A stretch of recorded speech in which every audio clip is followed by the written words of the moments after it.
I have framed paintings that I should have thrown in the garbage because I just felt like I needed something good that I could frame, and I didn't have a great painting to frame, and so I framed one that was substandard. And it just, because my ego needed to know that I was still making good paintings. And I have framed beautiful paintings in a frame that didn't do them justice, and that's not better. So, honor your work. And I'm celebrating World Watercolor Month with a new video every day in July. Hi, I'm Angela Fair. Today we're going to talk about framing your art. It is probably one of the most dreaded tasks for a watercolor artist. We don't have it easy because watercolor paintings are painted on paper. They need to be protected if you're going to be displaying them. We just don't get to stick them up on the wall as soon as we're done. And in that, I'm a little jealous of all the artists who paint on canvas and can add hanging hardware to the back and just hang it up when they're done. But at the same time, my heart belongs to watercolor. I love painting on paper. And so framing, finishing my art, and preparing it for display, it is a necessary evil. And if I'm creating work that's going to go to a gallery or to an art exhibition or show, how I frame my art matters. And so I just want to show you a little bit of some of the different ways I finish off my art and the pros and cons of some of those things. So first of all, you can see right behind me, I've already got a number of paintings hanging there. My camera's not straight, so everything looks crooked. It just happens. First, on this side here, this painting has been watercolor paper mounted on a wood panel. And I actually have a tutorial describing how I do this on my YouTube channel, and I'll link to it below. I like this method because I love the fact that there's no glass between me and the artwork. You can really see the texture of the paper. It doesn't feel, there's no glare. And the finishing of the edges, it just looks so clean to me. These can hang as well with contemporary art in oil or acrylic. With those paintings not being framed under glass, sometimes watercolor can really stick out like a sore thumb if you're hanging art in a collection and everything else you have is painted on canvas, isn't behind glass, and then here you've got this glare of glass that is holding your watercolor paintings. So that's a little bit of a pain. So I really do like the contemporary look of mounting my paintings on a wood panel. The problem with mounting on a wood panel is it is a risky process, especially once you start painting larger paintings and you want to put them on larger panels. There is some very time-sensitive steps involved. You don't want your gel medium to dry or not be thick enough in one spot. If your painting doesn't adhere properly, you can't really start over. You're just committed. So, so far, I haven't had any paintings ruined by this wood panel method, but that's not true. I did have one painting where the panel itself had a flaw, and when I mounted the painting on the panel, that flaw created a bump in the painting. There was this big line right through my painting. And so it's always a learning process for me. I've gotten good enough at it that I don't anticipate having issues, but things happen. And so that's one thing that I would say about the wood panel mount. I love the look of it. It's finished with a wax and resin compound that is like a beeswax and resin. So it gives it the look of paper while also giving it some protection from the elements. But how archival it is in comparison to framing under glass with conservation mat board, I really couldn't say. We give it all the precautions we can. The other methods that I use are more traditional. So I'm framing my paintings under glass with a mat board. And the reason watercolor artists use mat board around their paintings, you can see there's that white border, is that we need a little bit of breathing room between the painting and the glass. If your painting is actually touching the glass of your frame, you could have moisture build up there and see perhaps mold emerge. So that's the reason that they have that mat board. It's actually a spacer that gives you that needed breathing room. These two paintings here, one is framed with non-glare plexiglass. That's this one here. And so you can see, you can pretty much see that there's not much of a glare there. And then, yeah, that one, not so much. There's a lot more glare if you're just using regular picture framing glass. So there's a real difference.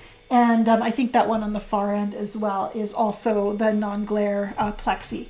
And plexiglass is the option that I choose. It's more expensive, but I choose it if I know I'm going to be possibly shipping that frame. If I'm sending my art to a gallery in another town and it has to go in the mail, it's actually a requirement to use the plexiglass. And so it's a little more money. Plexiglass is also a bit of a pain because it's got more static cling to it. And so you actually might have it's harder to assemble because if there's dust in the air, it might cling to your plexi, and then you've got a dirty piece of glass that your painting is sitting behind. So I try to leave the plexiglass framing to my professional framer and not do it myself. Plexiglass is lighter as well. And each of these three paintings and pretty much every painting I frame under mat board is under a white mat. I don't usually do anything special when it comes to framing my paintings with a colored mat or maybe a double mat. First of all, I try to keep things as affordable as possible. I do ask for acid-free mat board, or conservation quality is another term for it. You want the acid-free mat board because it is going to protect. It's not going to, the acids in the paper aren't going to eat into your painting. Non-acid free, paper is made from wood pulp, and wood can be very acidic. And so you want to, that's why newspapers get yellow. So you want to have the conservation quality where they've got those acids removed so that your painting is protected. And that goes for not just the mat board in front, but also for the backing board behind your painting. This is the back. This one has been professionally framed, and so I'm going to show you as well a more affordable bulk frame that I buy. I have the tools so that I can take this apart and swap out the painting for a different one. And so I do try to paint to kind of several consistent sizes so that this frame can easily be opened up and I can put a different painting in to go to the gallery. And that's really helpful, so I don't have to have a frame for every single painting I make. I can paint to a handful of standard sizes and know that I have frames on hand. I'm not very good at doing that consistently though. It is not uncommon for me to just use a different size piece of paper than I have a frame for, and then regret it when it's time to frame. So, and also the other thing that happens is if you're painting to a standard size and then only part of your painting turns out, you're going to want to cut it down and crop it. And so you might not have a frame to fit your painting once it's cropped. And so I do try to be aware that as much as I like to paint to standard sizes, there are times when I'm going to need a custom mat or the entire custom frame setup. Okay, this painting is about the same size as the one I just showed you, but this is made or placed into a bulk frame that I bought from Opus Art Supplies. And I'll link to these, as long as they're still available, I'll link to them down in the description below the video. These bulk frames come with your frame, your backing, and your glass. And then you also need to buy a mat that is cut to fit the outer dimensions of the frame, or cut your own mats. And so what's most convenient for me is when I order a set of these bulk frames, usually I think they come in a box of 5, I also try to order a set of the same quantity of mats. The nice thing about these is you can see they're backed with these clips, and these clips just snap into place and snap out of place, so you can pop your painting right out, in and out, without even using any tools. And they're really nice and convenient. They come in a little cardboard box, and so I have something to bring them to the gallery in. Although if I'm shipping them, I need to go the extra mile and deal with bubble wrap and so forth. And if I'm sending them by mail, I also need to order the plexiglass, because the glass that's in them is a standard picture framing glass. These are, I believe, my most affordable option when it comes to ordering frames and working with frames for watercolor. One thing that is really interesting about watercolor, really annoying about watercolor to tell you the truth, is the fact that watercolor paper, if you're buying full sheets of paper, they're 22 by 30 inches, but you cannot very easily find a frame that is going to fit that painting, a frame and mat. If I'm painting a full sheet of watercolor paper, it's probably not going to be the full 22 by 30 inches. Maybe I want a frame that's going to frame a painting that's 21 by 29. And that's not a standard size. And so when it comes to a full sheet of watercolor, I have to custom order. The same with half sheets. You tear down a 22 by 30 inch sheet, you have a 22 by 15 inch painting, which of course then let's take another inch because we've got that little extra where we've taped the paper down. So you're looking at a 14 by 21 inch painting. Again, not a standard size. You might be able to find 14 by 20 inch frames, but the 14 by 21, you're going to lose that inch. And 16 by 20 is a lot more common for framing, but that doesn't give you good value for the money when it comes to your watercolor paper. You're going to get one 16 by 20 inch painting out of it, and then the other piece of paper is, just going to be that much smaller. It's going to be 14 by 22 or whatever it is. So that is the challenge. I wish that I could tell you that the world was getting more friendly to watercolor. I don't know. We could let's get angry and say that the world just doesn't care about watercolor. Or we could I do think that at some point some frame store is going to wise up and make it possible for us to just really easily order standard watercolor sizes. Maybe it's easier in the US. Here in Canada, I'm not finding it very easy to find frames and mats for quarter, half, and full sheets of watercolor paper. And so that is my dream. One day there will be a place for me. But when it comes to framing, over time I have accumulated the different sizes that I use most often. And so with about 20 frames in my studio, I generally have something that will fit the painting I've just finished. I pop the old painting out, I put the new one in, and I can go off to the gallery and hang it. When I sell a painting, then it's time to make another frame order again. I want to go back to wood panels just for 1 second. Again, there is a link in the video description to take you to my tutorial on how to frame using wood panel. I also have a little video on how to cut a mat board. I try not to cut mats very often because after about 3 mats, my math breaks down and I start making mistakes and wasting mats. So, and then I have to clean my whole studio if I'm going to be doing my own framing. And so it's just easier for me usually to order and get my local frame shop to make my frames for me and cut my mats and so forth. With the wood panels, however, they are something I can do in about, it takes about 2 or 3 days to get all of the steps in place and give it drying time and curing time. But with the wood panels, I also try to order standard sizes because they're much more affordable than having your panels custom made. And so that is, I do need to order in advance if I know that I'm going to want to mount a painting on a panel. It's not, I don't always have the panels readily on hand. Whereas when I'm framing something, I'll often have a frame that's about the right size. So it's all a learning process. It's all time intensive, and it costs money to finish off your work. And with that said, I know there are some of you saying right now that you buy your frames at garage sales or thrift stores, and you're framing very happily with those. And there's a couple comments that I would want to make about that. And one is just be careful. If your art is not framed well, it just drags the art down.